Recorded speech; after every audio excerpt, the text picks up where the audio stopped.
La imagen óptica es una de las modalidades de imagen médica más utilizadas en investigación preclínica. El campo donde más se utiliza es la oncología y su aplicación más frecuente es en el seguimiento de tumores.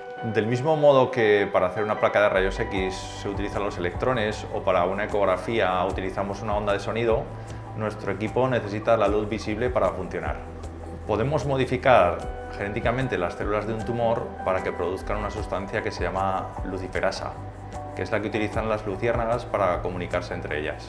Más tarde podremos inyectar otra sustancia llamada luciferina que al reaccionar con la luciferasa de nuestras células tumorales van a producir unos fotones y veremos la luz visible.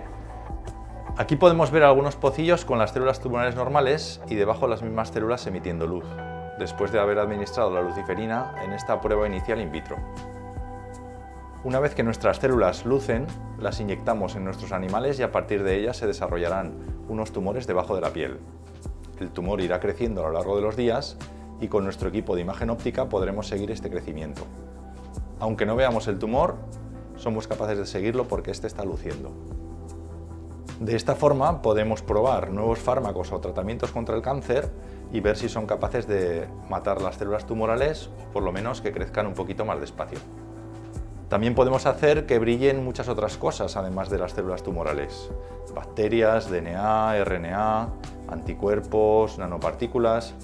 Podemos seguirlas todas ellas a través de la luz que emiten con nuestro equipo.